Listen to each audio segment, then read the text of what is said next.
And because the web is so fluid and it moves so incredibly fast, I've been trying to like get in my mind what's been topical recently, at least within recent memory, because we tend to have short-term memories in digital as much as anything else. So moving along, let's see if I can get this to work. Digital break things. You know, the internet, most people in the room already will know, I'm sure, that the internet has been extremely disruptive. It's been disruptive to culture and society, and just by its nature, it's been especially disruptive to business. And businesses have kind of struggled to make it work. Like, they're still struggling to make it work, and things get broken all the time. So this is like almost like a double entendre. But yes, the internet breaks things, but also as we try and work in digital across these many different platforms, we end up breaking them even further, and they get to be really hard to fix. This is an example of something I can't stand. It's like Richard Branson has got so much money that he can just pull a team together and spend millions of dollars to bring us something that I feel is like, if you have to learn how to use it, I kind of don't want to use it. It's something I talk about when it comes to apps on the iPad a lot. People ask me, what's my favorite iPad app? And I always say Safari, because I really know how to use the web, and I know how to read the New York Times on Safari really well. Something like this, well, I wouldn't know where to start, so I kind of move along pretty quickly. But, you know, that's just an example of breaking something, but it dawned on me in a lot of talks with different people recently that there's nothing new in digital about breaking things necessarily, because in the world generally, and in the USA a lot, I noticed that we tend to break things or take things to their absolute extremes till they are broken, and then we want to fix them. So the reason you see the golden arches right now is, if you think about it, fast food, the American way, billions sold, is a great sort of example of commerce, you know, a capitalist system that earns dollars and dollars and dollars, and everyone gets rich, and it's great. But then we get to a point where scientists, especially in the health world, decide, wow, we're getting really obese as a nation, and this fast food thing isn't really working anymore, but the money keeps flowing, so what are we going to do? So we try and fix it. If you think about the real estate and mortgage mess we went through recently, it's like, hey, we want to get everyone owning a home, regardless of how well they could repay any mortgage that may be sold to them.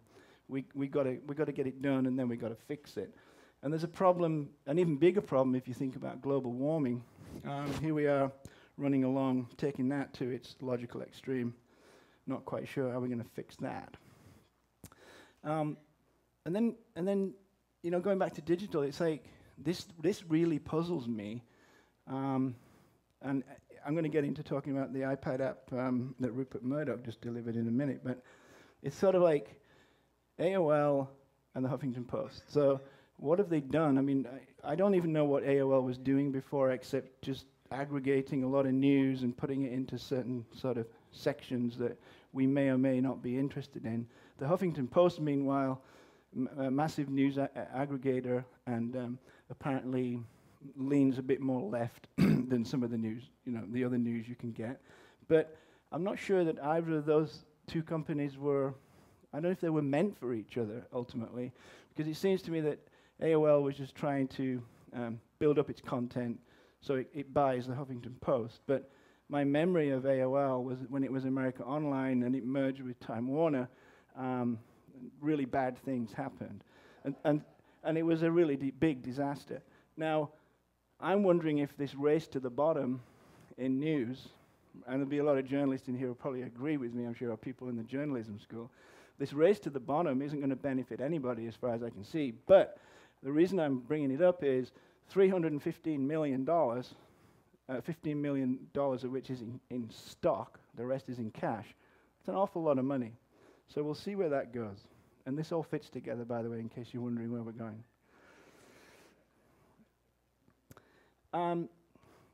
Because the web is so wonderful and you can do tons of research, and I just spend a lot of my time reading all sorts of stuff, and I find myself following links. And I wanted to sort of have this be a timely, because this is a new sort of presentation, I thought I'd at least bring it as close to the date as possible that we're operating in right now. So I found this. I found this on the New York Times. Jonathan Haidt, a social scientist, he was intrigued in what happened to Larry Summers, the president at Harvard, who had to resign over some really, what we considered at the time, sexist remarks about women's IQs, why there weren't enough female math professors at Harvard, why there were more men. And he was just very inelegant about how he phrased it. So he was accused of sexism. And these social scientists actually got together and thought they'd dig a bit deeper than that. It's like research is really useful. And they found that there wasn't a problem with women getting posts and ending up in math professorships. They did just as well. Meanwhile, in academia, they were busy still putting millions of dollars into discovering why there was sexism in universities. So it was wasting of all this money. And I love this quote where he got to is, society is engaged in the present in solving problems of the past. And it's a bit of an issue, I think, in digital. And this is the example I'm getting to. Rupert Murdoch is engaged in the present in solving the financial problems of print media companies. And I say me and many others because I'm reading it everywhere. This is not a new idea from me. The issue here is when it comes to news and how we want to get news, it's like other people seem to have bigger ideas about how I want to read news online. I have no problem, and I don't quite understand why people want to send me news apps that I have to pay for. But what he's trying to do is, newspapers and media publications generally, they're draining cash, so they've got to find a way. So Rupert and his team are not worried about, with their $30 million, by the way, to build their, I think I have a nice picture of it, their lovely app. What problem is this solving? Well, they're only trying to solve their financial issues. They are not trying to solve the problem of how me or anyone in this room or anyone outside this room accesses their news. It happens a lot in digital, and this sort of stuff is particularly infuriating. But now if you add that $30 million to the $315 million that we've already been spending in the last 2 weeks, we're up to $345 million. That's an awful lot of greenbacks, and could be put to really good use. That's kind of where I'm going. Okay, we're going to head that way. So, really what I'm getting at is digital can really break things, right?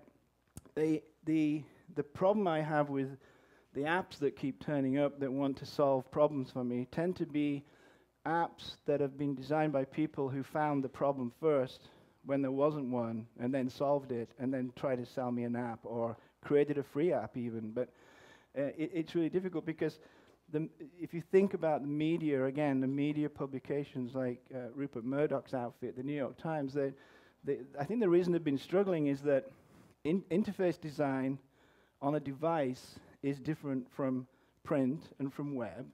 And, man, these lights, because they're very different mediums. There's no direct line, for instance, from print to web, or from web to the device platforms. You have to learn to design for all these separate platforms, and you've got to come up with perhaps new interface design for each particular one. You can't just plop one onto the other and expect it to work and be elegant. They tend to actually break. So this brings me to webism. Again, just trawling around on the internet and finding articles that I felt could inform what I wanted to talk about and try and get the idea across. This is from the editors of N+1, a literary magazine. And it's only a year old, so that's pretty new. They're talking about now webism as coming from a specific place, which is, like in this case, they're saying California. And it got me thinking that we tend to think often of the web as an American construct. It's like, or at least a Western construct, that somehow it belongs to America. And we forget, like, we talk about social media all the time, but we seem to have forgotten really quickly that the internet itself, the original internet, before even web platforms were built upon it, was social. Just by design, it was kind of social. And these guys are kind of lamenting that.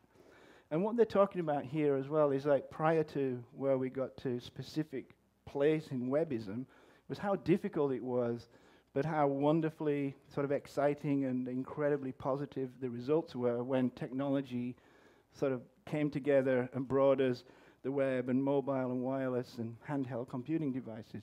And all of that was very difficult to make. It doesn't come easy. But they remind us that the laying of the railroads and actually getting telegraph signals across the oceans, that was really difficult too. So it seemed to me when I thought this through a bit, isn't it strange that there's this idea that the Western USA, or California, or Silicon Valley, seems to be where everything begins and ends on the web. And it isn't actually helped much where you have one of the biggest tech companies on earth, Apple, just sitting there too.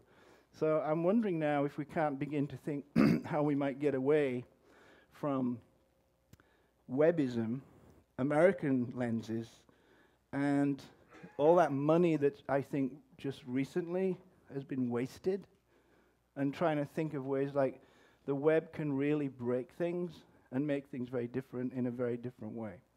So David Ewald and I had the pleasure of sitting down with Chris Riley, who used to be at Wieden & Kennedy, and he went to Apple. He worked on Apple.com and was part of the iPad launch, and he just came to kind of pick our brains about some ideas he has about where when Steve Jobs says he wants the iPad to be ubiquitous by the end of 2012, he means ubiquitous, and he doesn't mean North America. He means globally. He wants to get this thing in people's hands.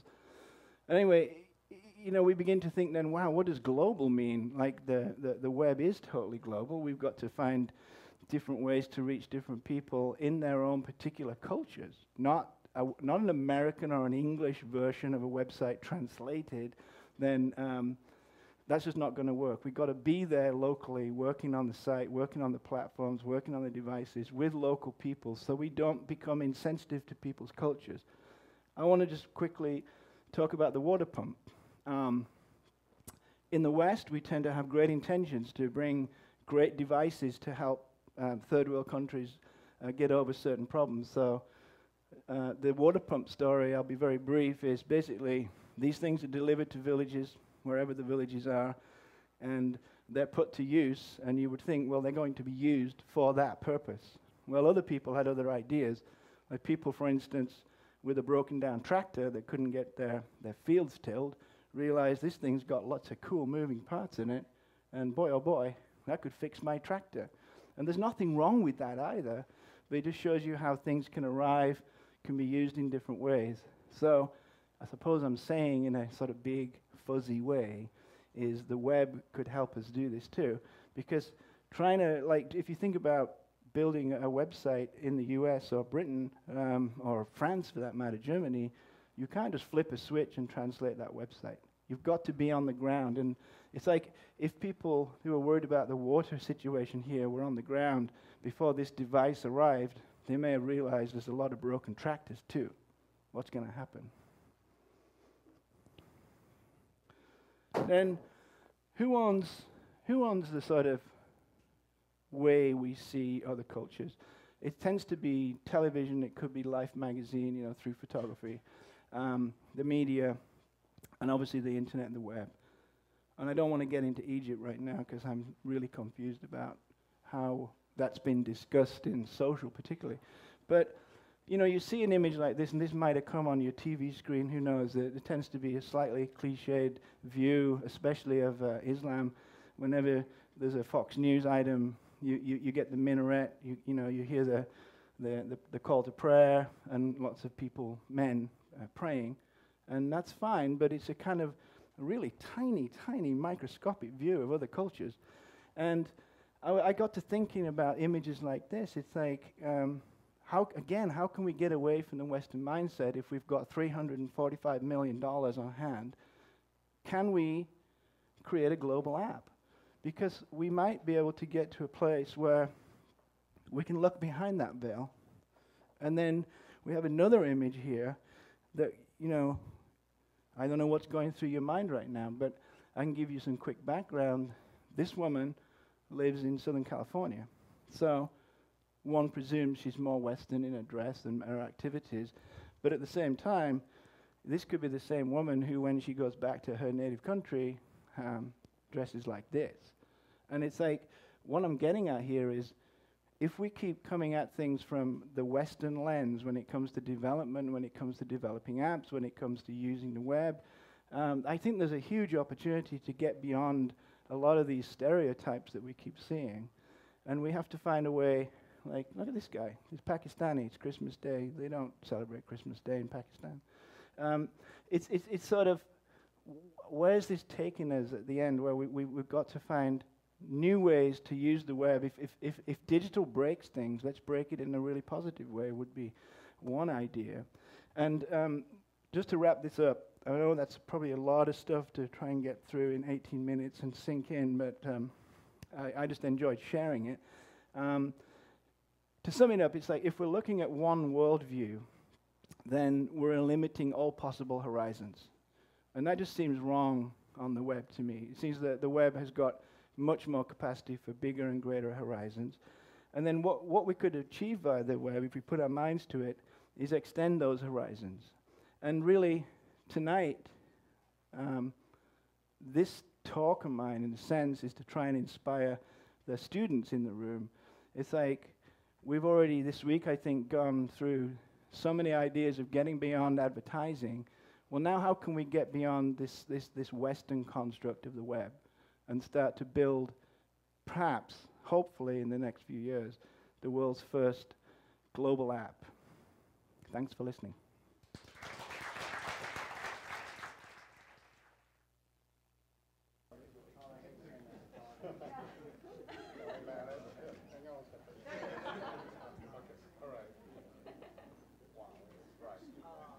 Here we go. Look at my